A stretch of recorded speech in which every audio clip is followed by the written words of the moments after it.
I'm a support analyst. Probably have talked to most of you over the past few years.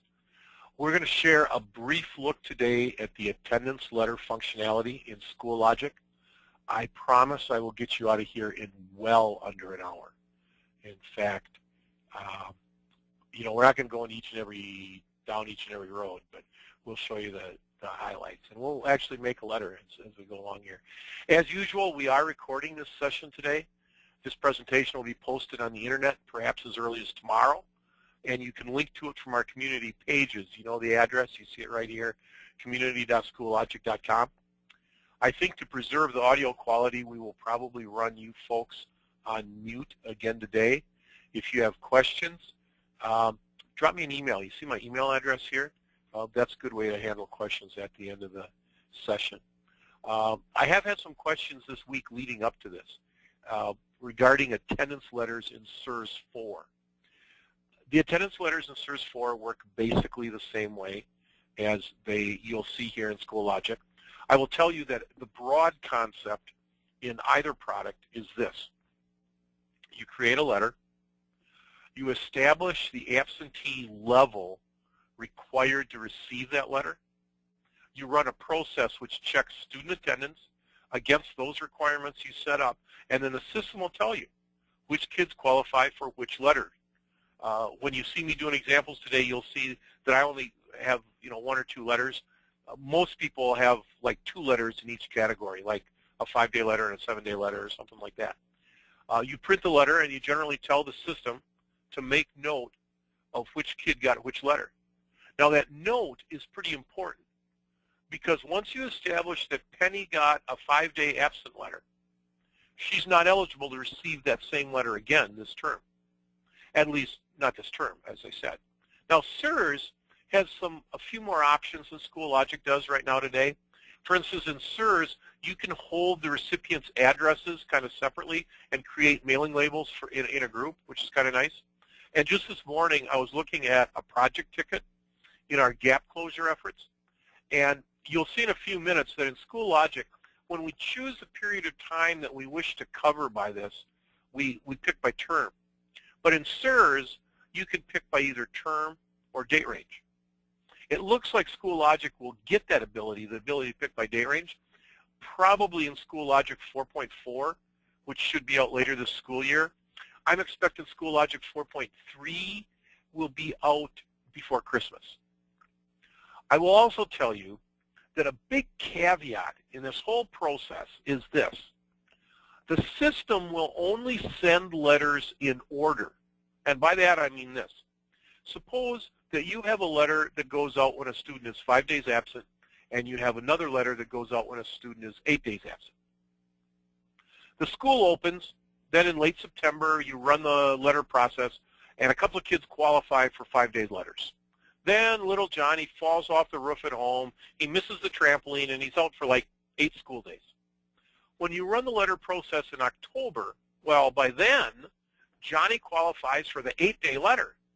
But the system knows he never received a 5-day letter. So it will tell you, Johnny qualifies for the 8, but he's only getting 5. Now, we'll talk about that again later when it happens to one of my students. But to me, that's one of the most confusing parts of this whole process. So we'll be sure to come back and we'll be sure to look at that.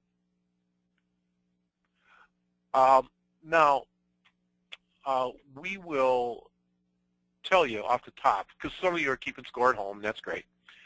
You're going to see me working today in Schoologic 4.2.5.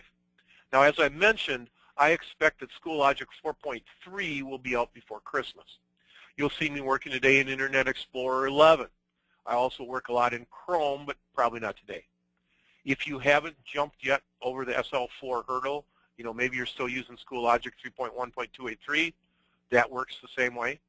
And for SERS users, like I said, you have at least as much functionality as I'm going to show today. And you have basically the same steps, same concepts. Set up the letters, set up the requirements, run the letters. So without further ado, let's go right here to Schoologic. There we are. We are logged into Schoologic right now as a building person. We're actually a elementary secretary. Elementary principal. And we're going to start out in discipline and events, and because that's where you actually make letters. And we're going to make ourselves some letter groups. Now, the God's honest truth is, I have no idea why we need to make letter groups. I just know we do. And all letters have to be part of a group. You can have as many letters as you want in one group. They would all show up here. But the one tricky thing is, each letter group must have a letter type. But each type can only be associated with one group. So as you see here, I've got general, I've got daily absences, I've got daily lates, so on down the list. I got 10 different types of letters. But each one of these types can only be associated with one letter group. There are going to be 20 letters in a group. School logic doesn't care about that. But for each type on the left, it can be linked only to one group on the right. For instance, period absences. If I click on high school over here, it's telling me that that's tied into period absences. That's the type.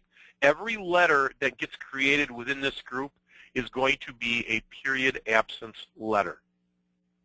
Now, because I've associated period absences with this group called high school, period absences cannot get assigned to another letter group. Now, here's a potential gotcha. We've had a small number of tickets that come in from schools where they say, well, my second letter, attendance letter, never prints for anybody. I can see I have kids with enough absences to qualify, but the letter never prints.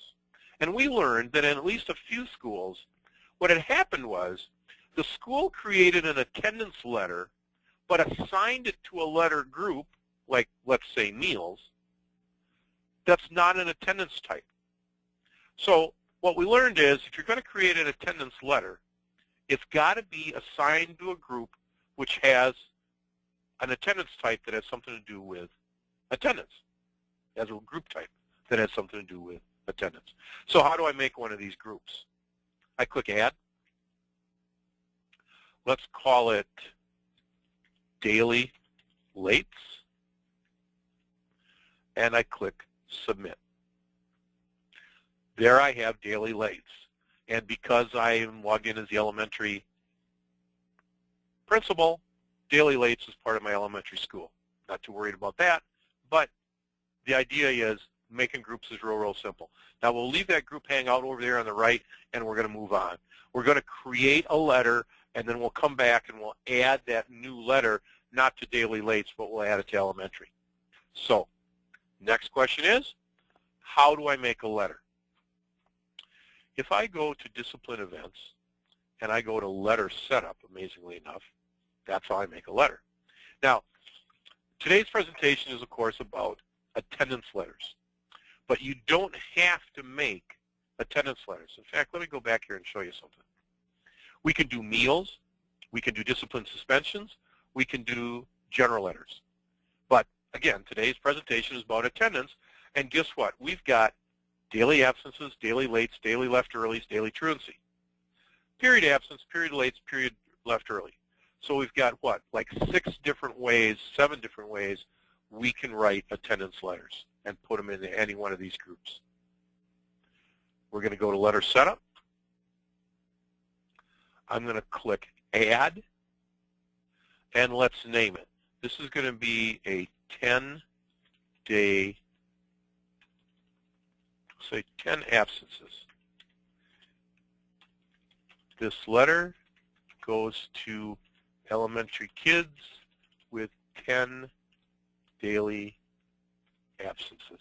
The difference between our elementary and our high school, and we'll work in both today as I go through this, the difference between my elementary and my high school is my elementary takes daily attendance, which in my world means morning attendance and afternoon attendance, okay? It's called daily attendance, but if you want to be literal about it, it is twice daily attendance.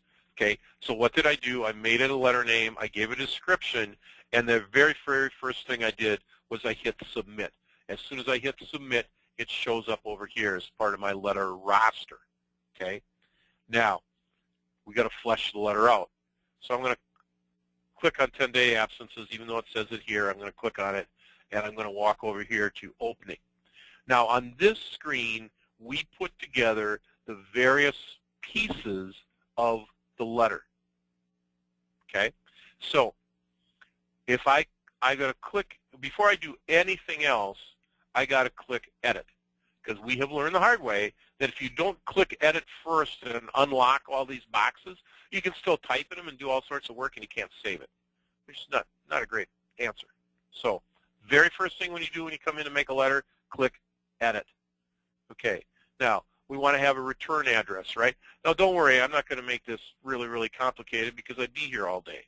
But let's just go to the school, and on our return address, let's make sure we get the school name up there. So how did I do that? This box allows me to drill down within the components. The developers left me a whole bunch of fields. They didn't leave me all the fields in the whole database, but they left me a whole bunch of fields to work with, and I can kind of filter those fields. So I'm picking school. Remember, I'm in return address, and I'm just going to go add field. Okay?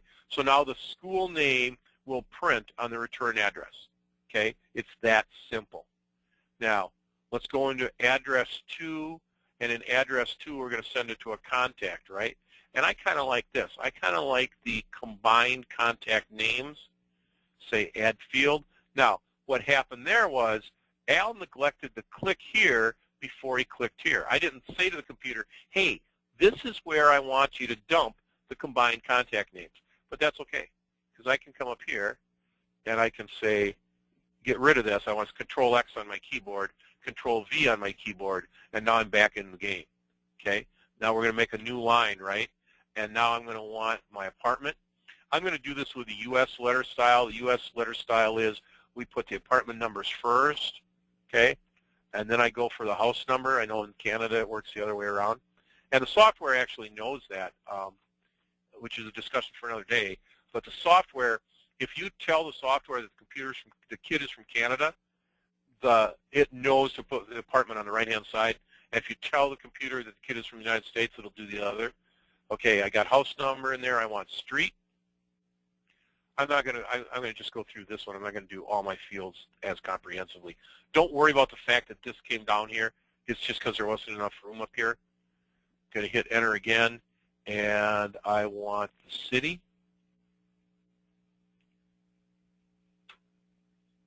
Hit the space bar. I want the state, which in our software is called region, because it keeps, would apply to both provinces and states. That's why we call it regions. And then I want my zip code.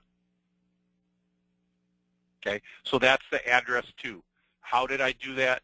I filtered this to only be contact items, kept finding what I wanted, kept hitting add field, and it's important that I hit over here space bars when I wanted it so that this all prints out right, looks nice.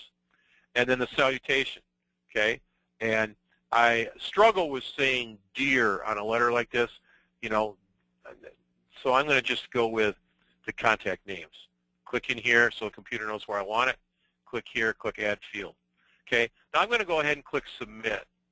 I could have made the entire letter, which consists of an opening, it consists of content, it consists of closing. The software, I've tried this, the software will let you work on all of it and then hit submit, but I'm kind of an old guy, and I came up in the era of save early, save often, so that's kind of what I live by.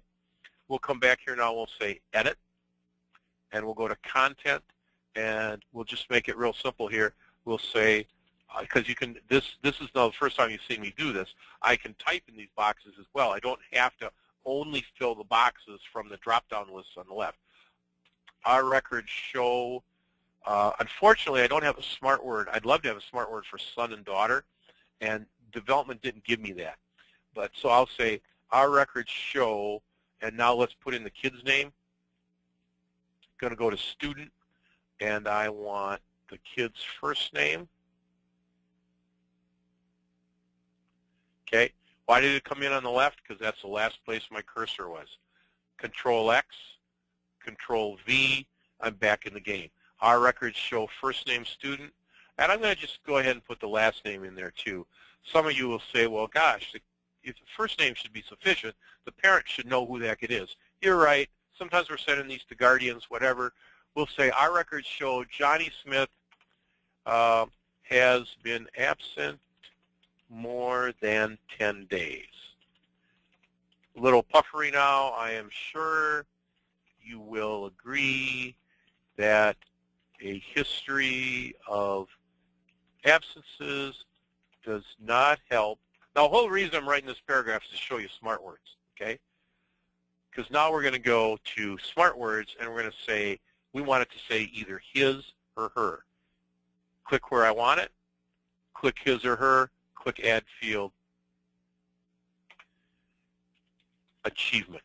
How about that? So I'm sure you'll agree that a history of absences does not help his or her achievement. Nice, except it'll print either his or her right for the kid, okay?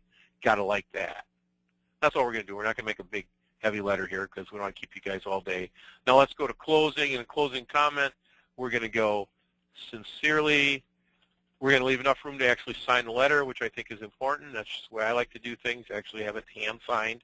And then I'm going to go to school, and I'm going to say I want to print the principal's name down there, not his phone, the principal's name. Here we go. Boom. Didn't have my cursor in the right spot. That's why that happened. Let's do this. Let's take this, copy it, paste it, space me, space me, space me, get rid of this. Okay. Attendance history attached, because it really will be, okay? And I click submit. So a simple letter, you know, not anything real extravagant. I'm going to have an opening here. I've got a combination of elements that let me do that. All the elements came from over here. Remember, I could filter using that. Content, I went ahead and keyboarded most of this, but I've got some interesting elements in here. I love the smart words.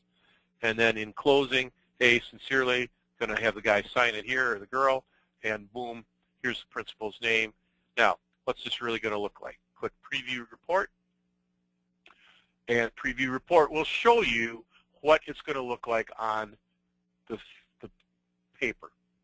Beautiful. Did I leave enough room here for the person to sign it? Up here is where the person's going to sign it. If not, I can add more space there. I've got a space between each of my elements up here where I want one. Life should be pretty good. Here's the letter that we had done previously before you guys showed up today. Let's preview that report. Okay, great. Good day. So nice. I like that. We should all have been Australian.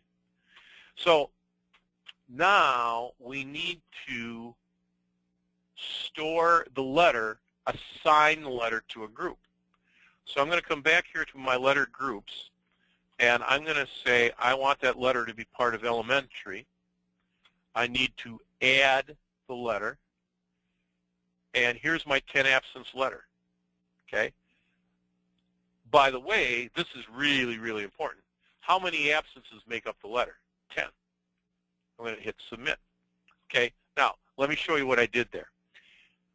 10 absences, I'm telling the computer right here, Johnny's got to be out 10 times.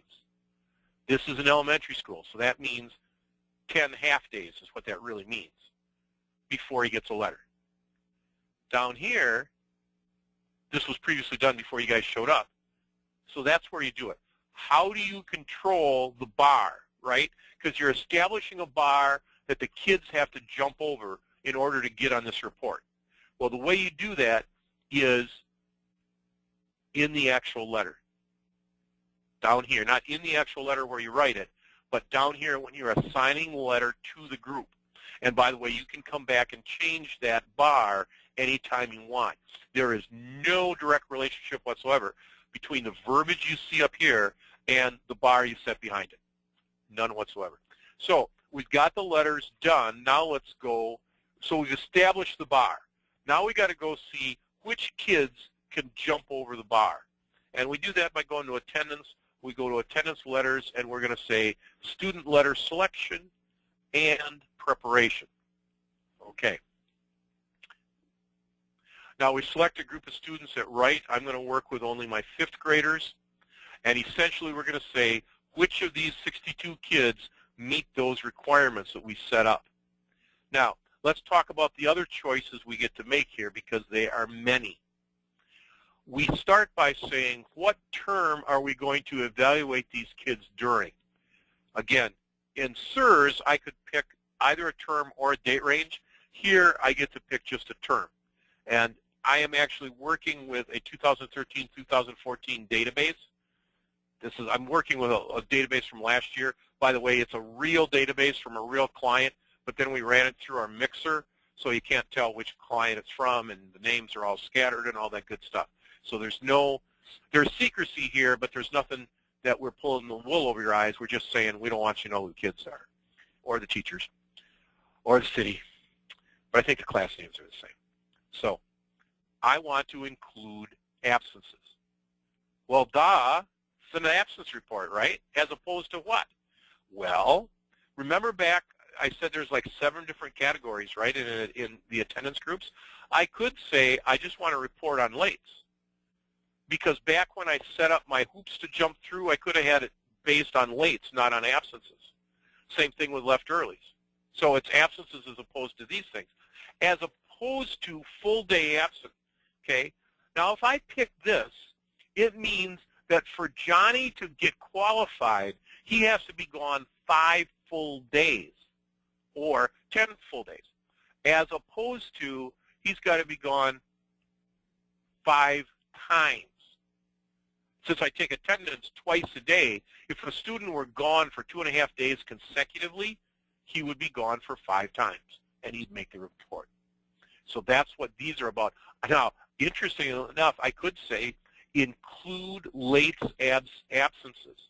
So I could essentially, in my opinion, I could kind of pile it on here. I could say, Johnny, you don't have to be gone. I get to count lates against you too, and then I get to set up the rules. So maybe I do something like 2 lates equals 1 absence. That's what this lets me do, but I'm not going to pile on. It's like the National Football League. The rules are too complicated. We're going to make it real simple. Absences. How many times are you absent, son?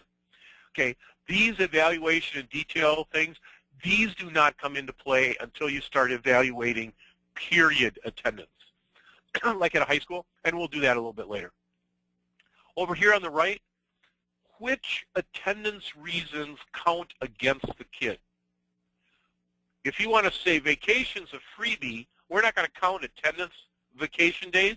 Okay, great. And I don't mean vacation days that the whole school gets. I mean Johnny was on vacation because his family flew to, Nova Scotia. So every once in a while you'll have somebody will go, well, I know this kid has enough absences to be on the report. Why is he on the report? Sometimes the answer to that question is because Johnny's got a ton of overslept, and you're not counting them. You're not counting them for this report. So just come down here and click Select All if you want, if that's what you're about. Works really slick. Okay. Do I want to include absences and lates without reasons? I'm going to go, heck yeah. I don't know why people would say no to that. And then save the letter run and letter run name. Now, these are really, really important parts of the total picture here. Okay. Let's not worry about that just yet. No, we'll do it. It'll be more fun. Okay. And so what save a letter run means is this.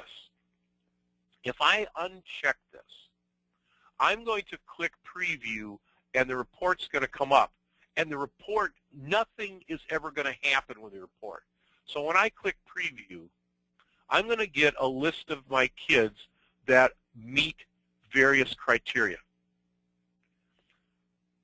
Nothing is ever going to get translated. It's just going to be a report on a piece of paper.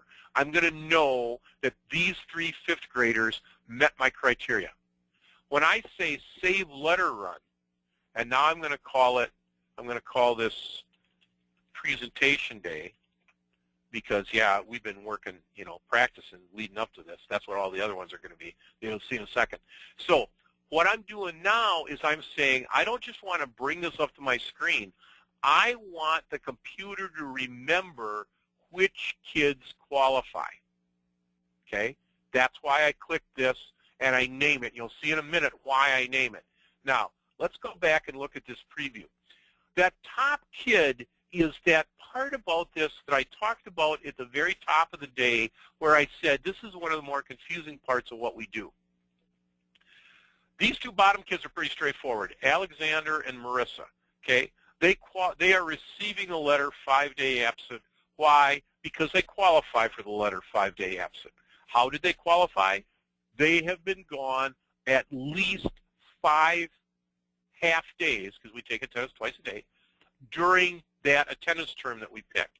Now, Jackson is the interesting case. He's getting the 5-day letter, but he qualifies for the 10-day letter. Well, why isn't he getting a 10-day letter? Because he hasn't received this one first. So the moral to that story is, if you have 5-day and 10-day letters, don't wait till day 12 to send out, well, don't wait till about, you can't have the period of time between your checking be really great. Because what's happened here is we haven't run a letter in at least 10 days, because this kid who never before qualified for a 5-day letter is suddenly qualified for the 10-day letter. That means that since the last time we did this, he's been absent 10 times. Not the end of the world, but it leads to confusion, okay? The reason he's getting the 5-day letter rather than 10-day letter is he never received the 5-day letter before. Well, what's that tell you?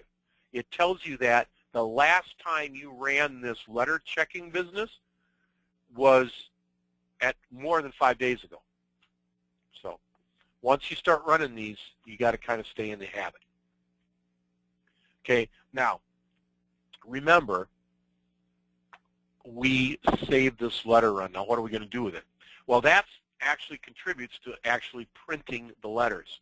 So now we go to the attendance menu, we go to attendance letters, and we pick, I don't want to prepare, I want to actually print the letters. And so I pick that. And the very first question I get is, well, which run do you want to print? And we're going to go down and we're going to pick presentation day. That's that run I just made, and there you see those 3 kids. So at this point in the day, in the process, if you don't want to send Jackson a letter, you can do that. So you get a final, this is kind of your final okay, your kind of final scan over this. And by the way, think about the size of your school. Some schools do this by grade level because it's easier to keep track of, because it's easier to keep, don't run as long as you run everybody on the same day, it kind of makes sense. Run just your first graders, just your second graders, just your third graders, so this list doesn't get quite so long, it's a little easier to manage.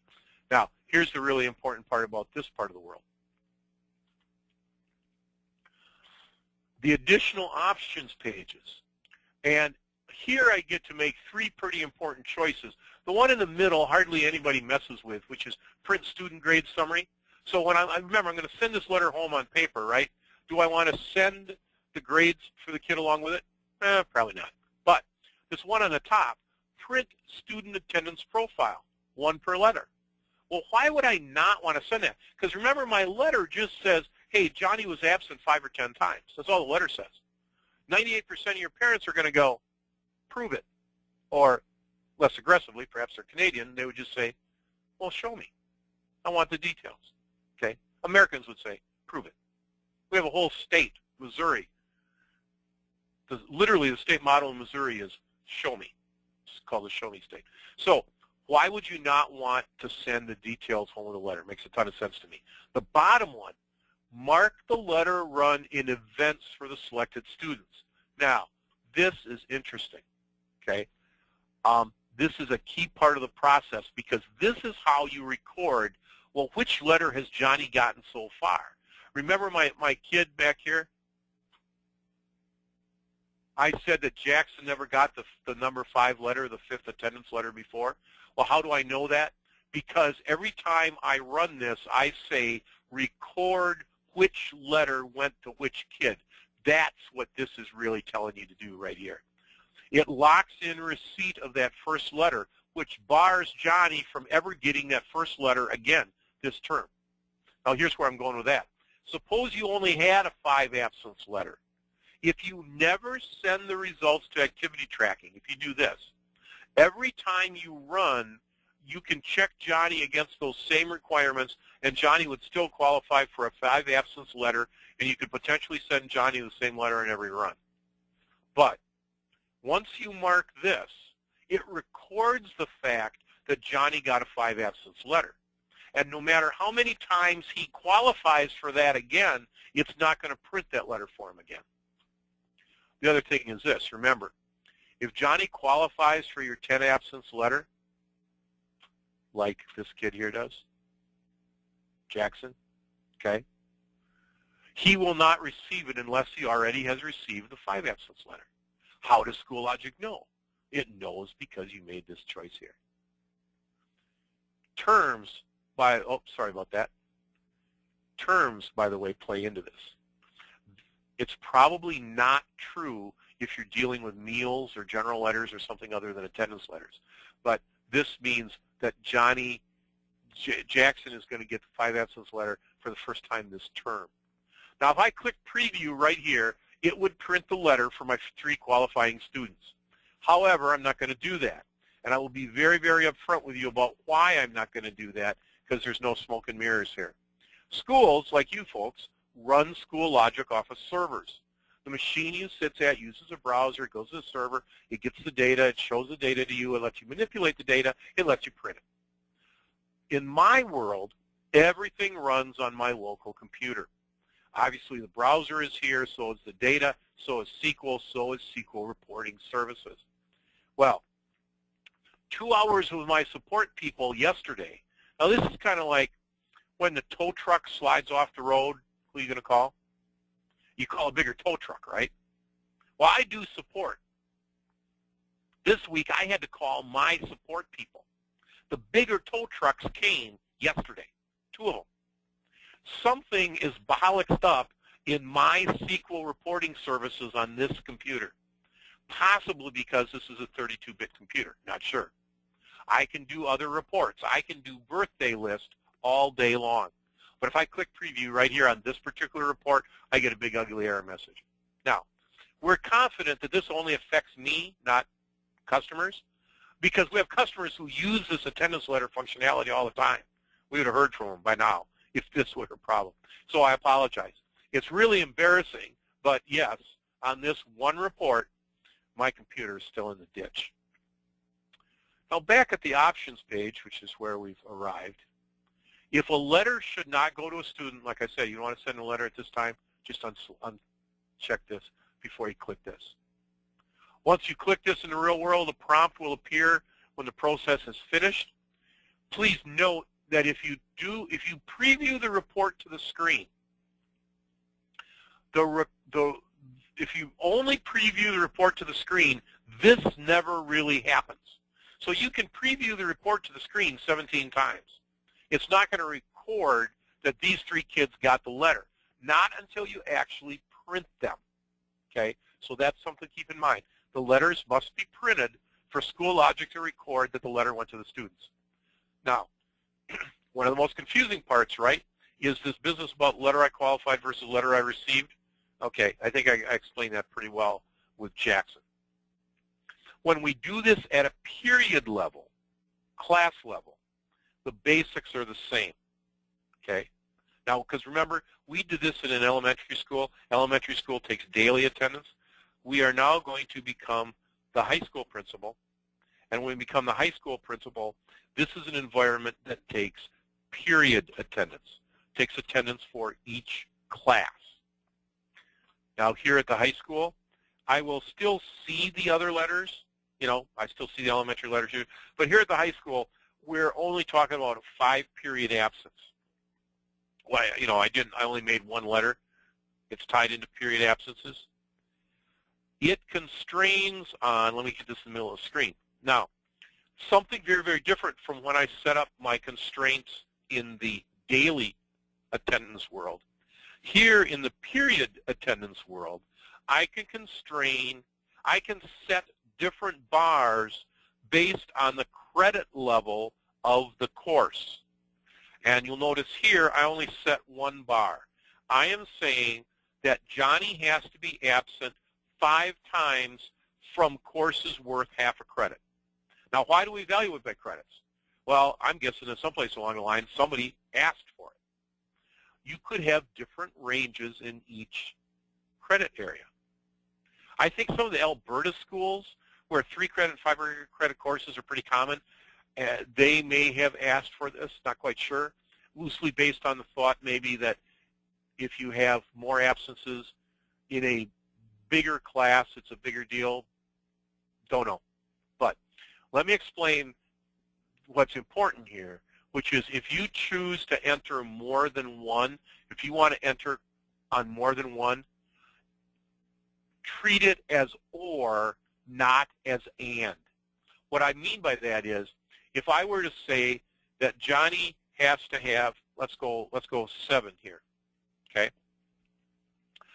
This means in order to qualify for the report, Johnny has to be absent 5 times from a half credit class or 7 times from a 1 credit class. It doesn't mean that Johnny has to have 13 absences or 12, to show you how many math courses I went to. 7 and 5 is 12, right? I am so old that I got out of high school having taken only 1 math course, and now I work in computers. Isn't that crazy? This means or. It does not mean and, okay? If I come down and I say 7 here, I'm not telling the computer the kid has to have 5 of these and 7 of these.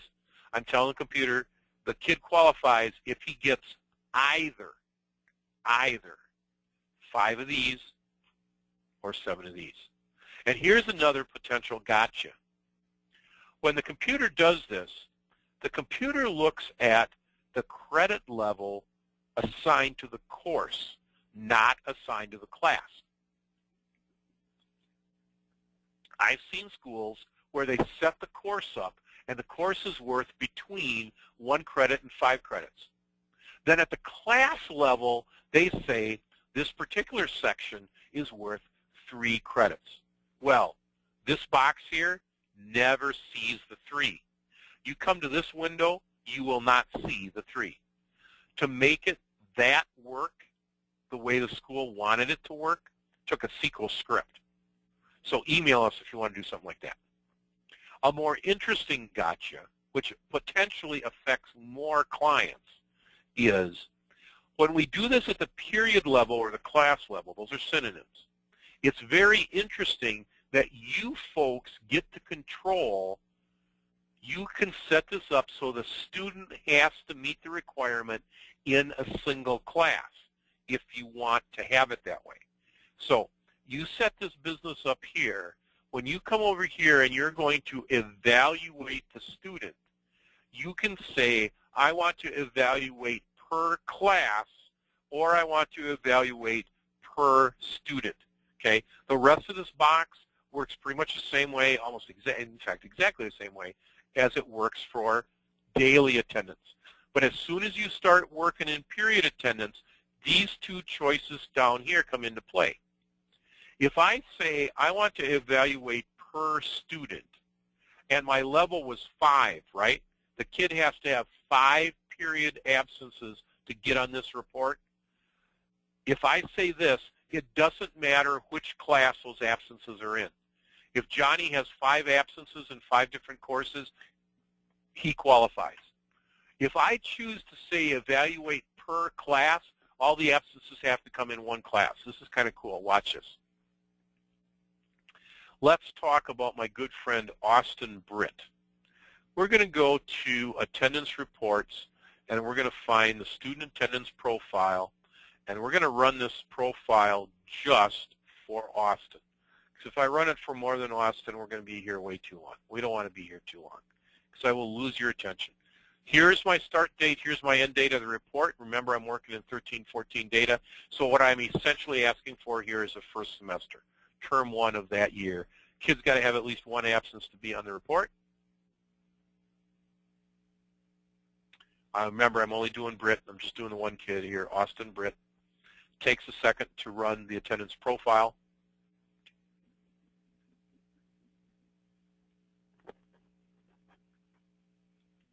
Okay, Now this is a little jammed up, and it's because of my machine. When I print other kids, this prints out much more nicely. But here's the bottom line. My buddy Austin, he's been gone 15 periods. 1, 2, 3, 4, 5, 6, 7, 8, 9, 10, 11, 12, 13, 14, 15. Okay, so 15 periods. But 15 makes sense to this report, the attendance profile report. Now, remember back when we set up our threshold, we said the kid has to be gone 5 times in half-credit classes. So that knocks out lunch, it knocks out homeroom, and it knocks out homeroom down here.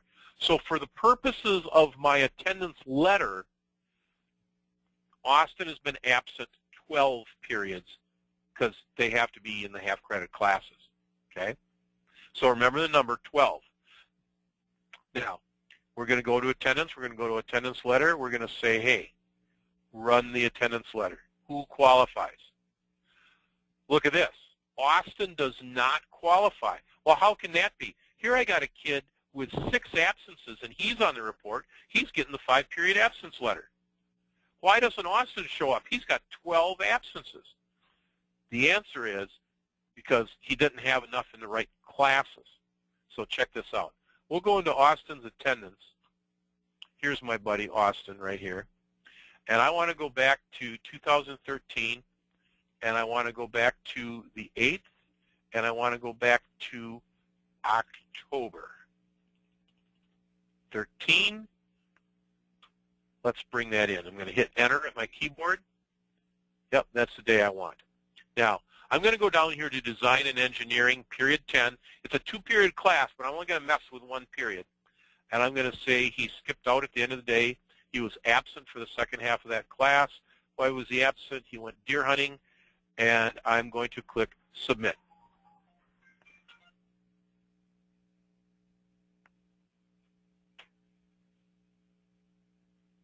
Status is a required field. It looks like it's saved. Let's go look at another kid. Let's come back to Austin. Yes, it really did save. Now, let's run that report again. Austin Britt shows up on the report. Why is he on this report? Because he has been absent 5 times from Design and Engineering. He didn't show up on this report before that, even though he had tons of absences. Why? Because they weren't, because over here, I said evaluate per class. Down here, letter details. If you don't check this, the report looks like this. It just tells you who qualified. It kind of doesn't really tell you why. When I check this, the way this is designed to work is if I say all classes, it should show me all of the classes, regardless of whether, you know, even if Johnny got 4 absences in the class and the threshold is 5, that should print. If I say this, it should only print for me the classes which have 5 or more absences. That's what that's about. Okay? All of this stuff is pretty standard stuff along there. So, evaluate per class versus evaluate per student, huge difference. Then a high school person would do the same thing the elementary person does. They'd say, yeah, I want to save the letter run, and they'd click preview here, and that's the one that generates the letter run. Here's all my kids, right? And then I would come over here, and if my computer did everything it was supposed to do, I would pick this guy, and I'd be off to the races. That was called Irene. There's my kids that are supposed to be on the report. I can look at the triggering classes if I want to. I can click preview and then go to print. Now, just a couple maintenance items here, about 46 minutes after the hour. Just do a couple of quick things here and we'll let you go. One is, if you go to the attendance letters, there's a thing called sent letter. What this does is it will print for you a report of which students have received which letters. Nice to have. And then the other one is, I want a count of letters sent. Okay, and it just does you a number. Now, I get 0 because I've never actually gone all the way through preview and actually printing the letters. Remember, you got to print the letters to make them count. Okay, but those are some reports there at the very end. So back here to my good friend PowerPoint, and I want to leave you with this. Those are the highlights, not necessarily each and every little detail, but the highlights of how attendance letters are designed to work. Remember, basically you write the letter, you establish the parameters, the bar the kid has to jump over, and I urge you to do that like we did with Austin Britt here. Establish some parameters and then enter some attendance for kids and test it, okay? Make sure you're getting the results you want. Now, that testing is kind of hard to do in your production environment, right? So it works really well to have a test database. Some people call it a sandbox. So you can go into the sandbox, you can enter attendance for kids, you can create the letters, you can run them, and you can see if you get what you want. Now, as long as you do your letters in kind of a skeleton fashion, you know, don't flesh out the letters and type in all the verbiage you really want the parents to see. Just type in basic stuff. You know, your kid's been gone more than 5 times, like you saw me do, okay? If you don't overdo the letters, then it doesn't feel so much like, oh my gosh, I'm doing twice the work, right? Because you're doing it once in the sandbox, then once you get it right and you think you've got your parameters where you want them, blah, blah, blah, then you go to the real data and you repeat that. Now, this webinar was recorded. I should have it up on the internet no later than Monday, probably tomorrow. If you wish to refer to this later, or if you have colleagues that couldn't make it today, you know what to do, right? Community.schoollogic.com. That's where this is going to be posted. You can get back to it. It will be there in perpetuity or until we get really tired of it. Thank you so much for attending. I hope you have a great afternoon, and I wish you guys smooth trails ahead. Goodbye.